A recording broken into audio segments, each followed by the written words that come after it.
Welcome to Ira's Everything Bagel, where I talk with intriguing people about everything, their passions, pursuits, and points of view.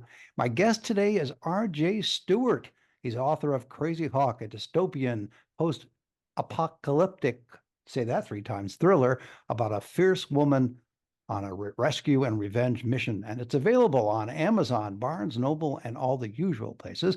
For everything about R.J. Stewart in the book, you can go to havardis.com. And RJ, welcome to the show. Thank you very much, Ira.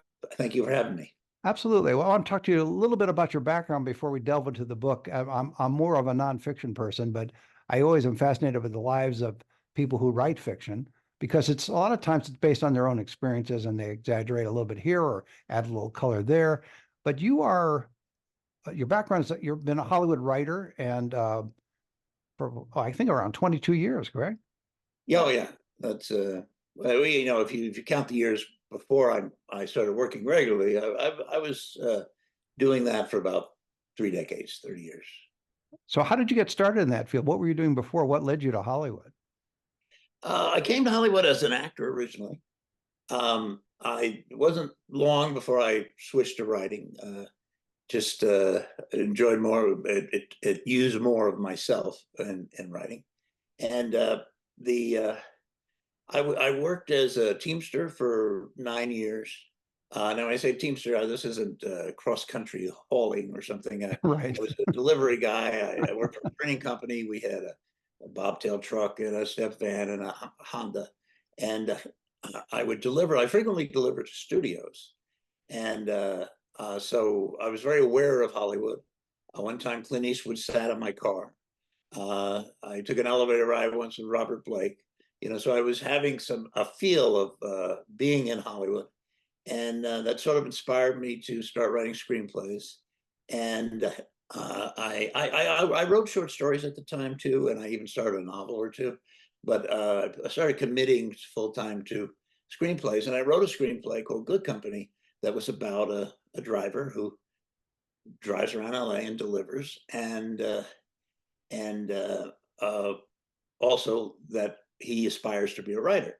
So of course it was about me, and it got a lot of good reception. And Glenn Caron, who was at that time supervising producer of a show called Remington Steele, read it, and they hired me right out of the truck, so to speak. Pretty impressive. And I remember Remington Steele. It was an enjoyable show. When you Yeah, I first, was the cubby writer on there. I was yeah. the And were there any challenges in writing that show? It was in a way, a light show, but it was enjoyable. It was entertaining. Well, it's interesting. They showed me the pilot when I came in for meetings, and they asked me. Michael Gleason was the executive producer and the creator, and he created it with Bob Butler. He asked me, "Be honest. What do you think?" And we want honesty. Now, of course, many years later, I realized they don't really want No, honesty. But at nobody that wants. point, I totally bought it, and I said, "Well, everybody's wonderful. It's a wonderfully done show, and I love the script, but." The star of the show is this guy who's playing Remington, this Pierce Brosnan guy. That's the star of the show. And they kind of nodded because the studio had thought of it as Stephanie Zimbalist's show. And of course Stephanie thought that way too. Stephanie, a wonderful actress and a very, very, very kind, loving person. But it was clear to me, being an outsider, not knowing what the expectations was, that it was Pierce's show. And I've been fortunate to work with a lot of those leading man types. I've worked with Kevin Costner and James Garner and Charlie Sheen, and when you go into the room with these people, they're a star. It's just Mhm. some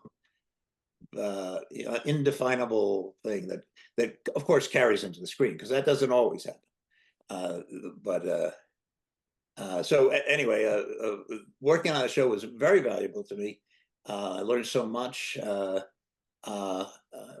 got some excellent experience. And then when Glenn Caron went off to do other things, he took me with him as his junior writer, and learned so much from him, and that began my career.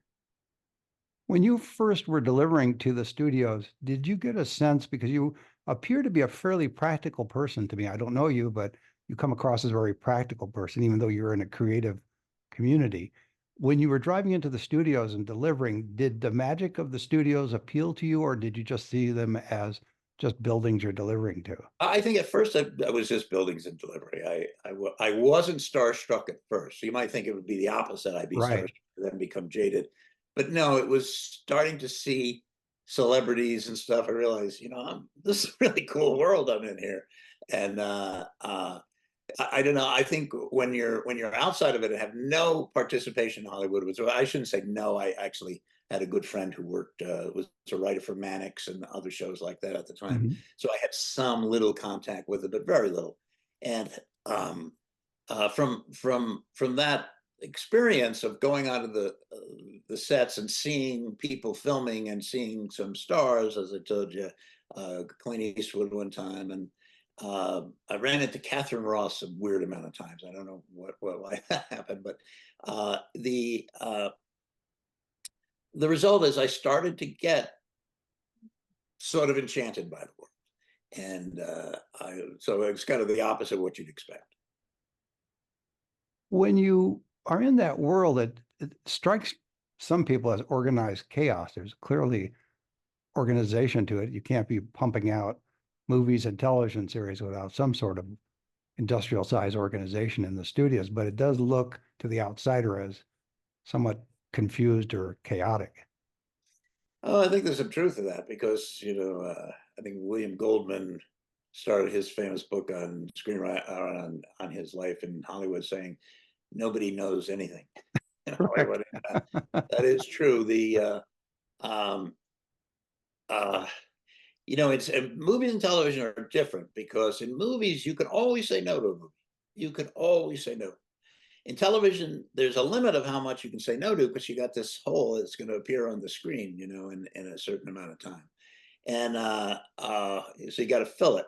So I think that's why writers gravitate towards television, and now more and more because there is more of a need for product on TV. But yeah, you never know what you're going in. You're developing a script. There used to be an expression called feature development hell. Uh, I don't know if they still do it because I don't think it's used anymore because they don't spend as much money developing scripts anymore as they used to. But I was in that hell for a while where I would write a script, people would love it, I would pass it around, it'd be good for me, get interviews and stuff, but they weren't getting made. So like I said, you can always say no to a feature film. There's and getting features made is kind of miraculous. I mean, if I worked on a Waterworld with Kevin Costner, and I didn't mention him in the movie star list I was in. And when you're in something like that, it's going to get made because this was Kevin Costner was at the absolute apex of his career, and so that's going to get made. But so many of them do not get made. Like I said, television, you can. Well, that's changed too because they don't make as many pilots as used to. But the if you write a good script, the chances are it's going to at least get to pilot. They Yeah. actually see it filmed. In Yeah. The those days, economics of like I said, Hollywood, the economics of sorry. Hollywood changed so much over the last 10, 20 Oh years. my goodness, I have friends still working there, and I don't envy them. I mean, of course, if they're making great livings, because several of them are doing extremely well. So I mean, good for them. But it's changed a lot, and you've read about it. The strike had a lot to do with that kind Sure. of stuff. And In your book, Crazy Hawk, did you write it particularly given your background, as you just talked about? Did you write it with the idea of it becoming a motion picture or some sort of not television? really. I just love the idea of having total control of what I was doing. I mean, the ambition for a screenwriter is always to have a director come take the script away from them and make a movie, right? And then you have literally hundreds of people that are going to influence that script. And if they're good, they're going to make the script better. If they're bad, they're going to screw up the script. But I love the idea of this is my work. This is my book, and so no, I didn't think of it that way. Now, some show business people who really love the book, who've read it, I encourage them, go make it into a miniseries or something. So I'm not resisting that at all, but Right. I wasn't thinking that. Of course, the terror of it all is that if it does become a movie or a television show or a series even, that your control goes away as a writer. Yeah, certainly in television, the writer, because they need you for the second episode, you have more control. You Right. certainly have more control. That's why we become producers in television, not so often in features. Well, tell us a little bit about Crazy Hawk. How did you come up with the idea? How long did it take you to write? Um, let's talk about how I came up with the idea. Sure. When I was in college, I read a book called Canticle for Leibowitz. It's a classic sci-fi novel. It's post-apocalyptic, and my book is not much like it at all, except one thing. In the deep future, a group of monks discover an underground. This is the post-apocalypse. The apocalypse in that book in Canticle for Leibowitz is a nuclear war, and a group of monks discover a underground uh, fallout shelter that's pretty much intact because everything else had been ruined. And they start asking questions about what the world was like before the nuclear war. And there's a character, Leibowitz, who's a saint, and he was involved with the underground shelter and stuff. Okay, put that aside. So that put me in my mind for decades, thinking about what if one of the themes of a book is the post-apocalyptic world, but the characters are trying to figure out what the world was like right before the apocalypse, and what the world they're trying to figure out is the world we live in, the world that Ira and RJ live in, and so that was the fun thing to start exploring. Then coming up with the characters, the key character is Deirdre. Um, she's the center of the whole piece. She's Crazy Hawk too. I'll get to in a minute why she's called Crazy Hawk, but she's when we meet her, she's on a mission of rescue and revenge. She's pursuing the men who kidnapped her sister, which is bad news for those men because if she has to, she will kill them, and she's very good at that. A lot of the story is about how she balances her penchant for violence with her the way she treats the loved ones in her life. Her sister, of course, Mindy, her lover, Jube, who she meets on the trail, and her beloved soul horse, Danny. And in many ways, the story of her and Danny is the spiritual core of the story. And I had for years a wonderful horse, trail horse named Danny, and I dedicate the book to Danny. And it's a horse story in some ways, although it's the central character is Deirdre. There are many long period parts of the story that Danny's not in, but certainly that is an underlying theme of it: her love for that horse, and then the development of the world, and also her tribe. Her tribe is called the Hussars, and I go into a lot of cultural detail on what the Hussars are in contrast to other cultures. Did you get any, of course, we're in the era of woke Hollywood. Did you get any pushback from people saying, how dare you, as a white man, write a female character?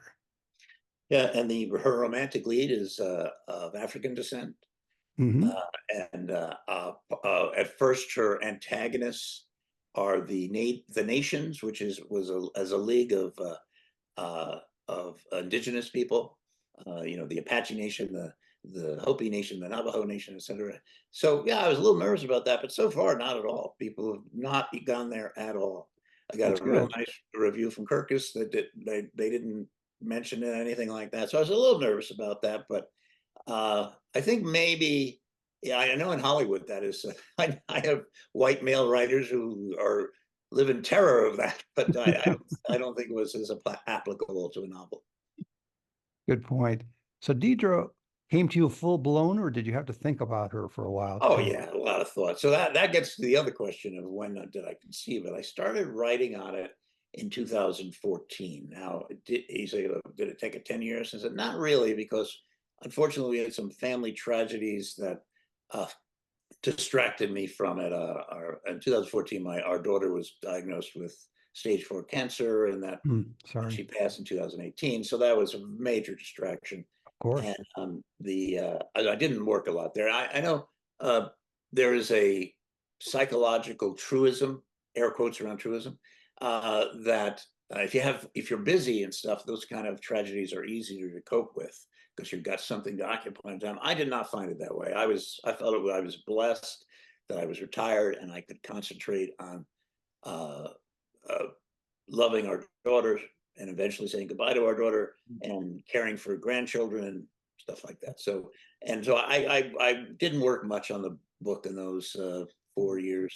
And then when I started working on it again after Lori passed, and then when COVID came, I said, you know what? People ask, what did you do during COVID? And I want the answer to be is I finished that book. So the time frame is a little askew. Mm-hmm. Did you incorporate any of the attributes of your daughter into the character? Keep in mind, I conceived of the character in the book before she was diagnosed, Right. but certainly the emotion of there's death in the book. There's definitely talking about death. We see people die in the book. The death throes and the final breath.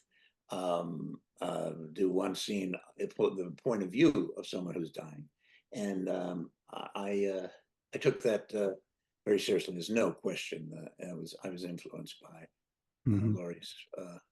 And when you were writing that scene, was it tough to write because of the situation with your daughter? I find using emotions, even extremely painful emotions like that, as writing them is a therapy.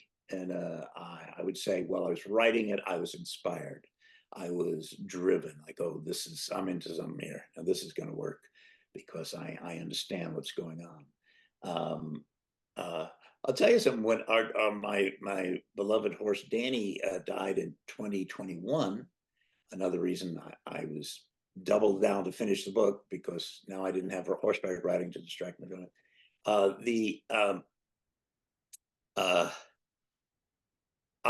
There was a point, I don't want to give too much away from the story, where Danny is in jeopardy, and I remember writing about Deirdre's reaction to that, and I really tapped into that, and that was, so yeah, you use those things, but I think when you know you're using them and you know you're getting something out of them, the actual writing process I don't think is sad, it's inspiring. How is the writing process for you? Do you sit down at a certain time of day and for a certain amount of time, or you I just wish I catch did. moments and write? Wouldn't life be simple if I did that? No, I go, 2 days where I'm just crazed, writing like a lunatic, and then I'll say I'll take a day off, and then a week later I said, God, I haven't written in a week, and then I'm back to lunatic time. So no, and I'm afraid I was that way even in Hollywood, where you have deadlines and people can't humor you that way. It's just the way I am. Yeah. The one thing of being a head writer on Xena, no buck passing, Oh, it's you're it. the one that delivers the script. Right. That scared the crap out of me. So I was more consistent there. But even there, I would bullshit all day long talking about sports, and then stay up all night finishing the script. So How many writers are I mean, on? I think I hear writers, including some of the interviews you've done, where they sound so disciplined. I just wonder if they may be, they might be superior to me. But me and other writers I've known, and procrastination. If you can't procrastinate as a writer, I question whether you're a writer. That's a legitimate question. Yes, I procrastinate as a non-writer, and that way I don't have to deal with that conundrum. But no, my approach is to write short stuff so I know I can get it done. If I have to write something long, whether it's a script or a book or whatever it happens to be, that would be more of the challenge. Well, But one for thing good you, about good, I don't want to use the word good, but one of the things that I benefited from in the long period between when I started it and when I came back to it is perspective. So a lot of revisions and stuff. I revised the book over and over and over again, and I'm very pleased the reaction people have, surprised how professional it looks, how much like a finished novel it looks. And I think that was because of all the revisions and the perspective I got from being away from it for so long. How do you not get bored with revisions? I've always wondered about that of authors, particularly of fiction writers. I revise my work both in Hollywood and the novel very effectively, very efficiently. So I actually feel like this is writing. The blank page is a little more intimidating. That I wouldn't call that boredom. That's terrifying.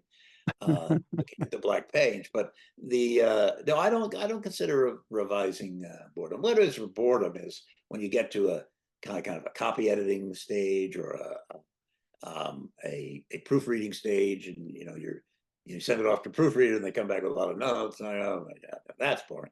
But no, I think when I'm revising myself, I think I'm good at that. And I thought, as a head writer on Xena, I thought revising other people was very hard work for me, because I wanted to throw it all out and start it all again. But I knew that was just self. It was so. I'm not David Kelly. David Kelly must work around the clock and never. He must be so disciplined. If I throw a script out, that means I have to write a whole new script. So I have to learn. This is what I was telling myself on Xena. I have to learn how to rewrite people without throwing their script out, because I just won't have scripts. And that was hard for me, but I think I learned it. And So, in other words, you're saying perfection is the enemy of the good. yeah. Well, perfectionism might be a haughty term for television. Can we ever be perfect in television? Because you got that hole to fill every week. But my version of it seems perfect. And I know that's delusional. And No, that's just ego. yeah, that's ego. Thank you. Could be both, I guess. But you know how much David Kelly works. I'm sure Oh you yeah, know how much he I works. admire productive people like that. I just And that couldn't is do it. amazing. That is amazing. Yeah. How did you end up with Xena? Was it based on a particular thing you did in the past?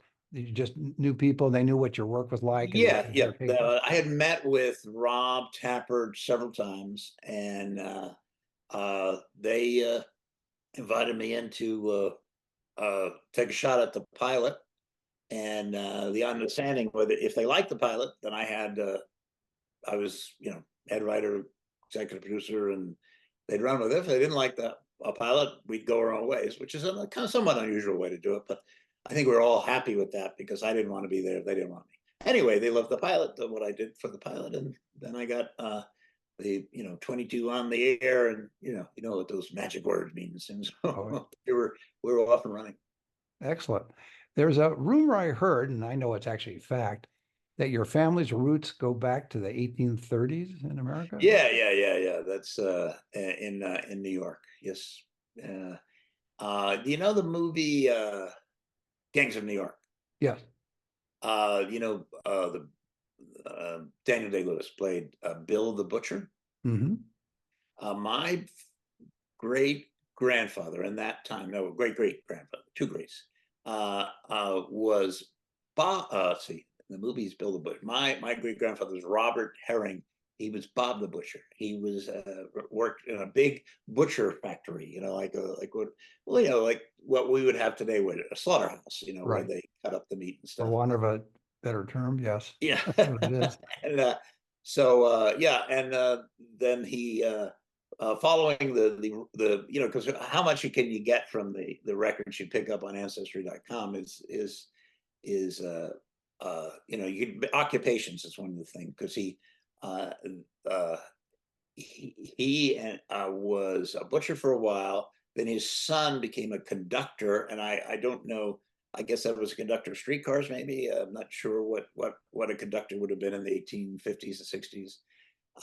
And there's a family tradition that this would have been my great grandfather, one great, was killed in an accident with a streetcar. So that's where I jumped to, that he was a conductor of a streetcar, making that stuff up, and and then um, and then my grandfather, Stephen Herring, this is all on my mother's side, was was what was he? I can't remember what his profession was, but my his son, my uncle Steve, was a telephone repairman, and we lived with him for many years.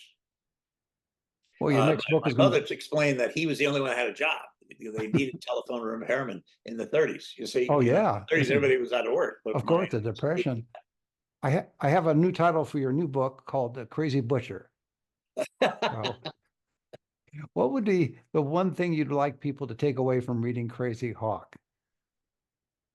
And yeah, is there any that hope in thing I Crazy touched Hawk? on with the way, well, actually reading it, I would like them to take away a lesson about the characters and how people can go from being ferocious enemies to friends if they have a common cause in which to unite. And because at the beginning it's tribal warfare, but there's an enemy that is threatening them all, and so they unite, and that would be a wonderful message for people to get. But the thing I'd like them to experience, not necessarily take away from it, but is the reflection. What you can do in a book like this is you can create a whole new environment, this barren, chilling world where things have devolved and the technology we're so comfortable with has disappeared.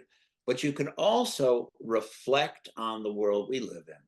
And that's what a lot of the characters, particularly Deirdre, is fascinating what the pre-breakdown world was. That's what they call the collapse of society and technology and the economy is called the breakdown.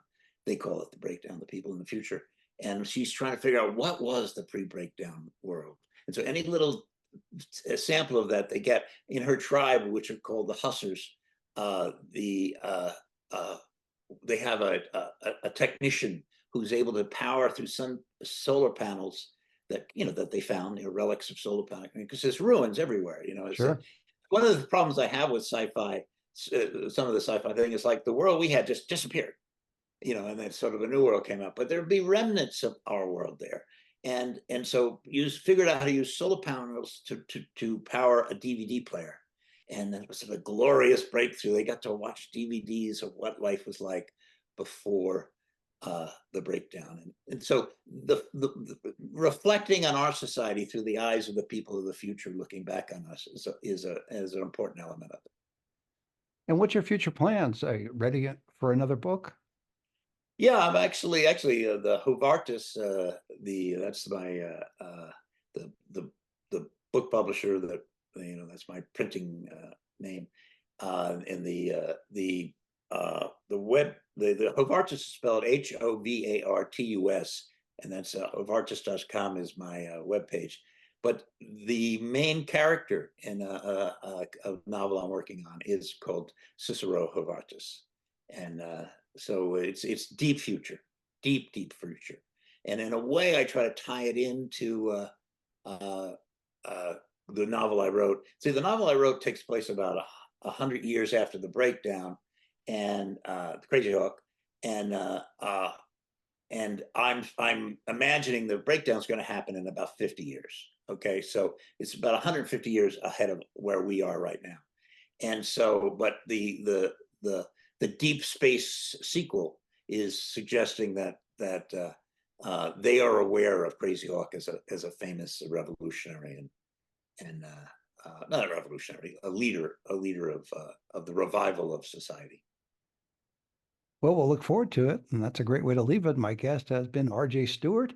He's author of Crazy Hawk, a dystopian post-apocalyptic thriller about a fierce woman on a rescue and revenge mission. And it's available on Amazon, Barnes and Noble, and all the usual places. And for everything about R.J. Stewart, you could go to his website, hovartis.com. And R.J., thanks for being on the show. Thank you, Ira. I enjoyed it very much. Same here. And join us every Thursday for a new schmear on Ira's Everything Bagel.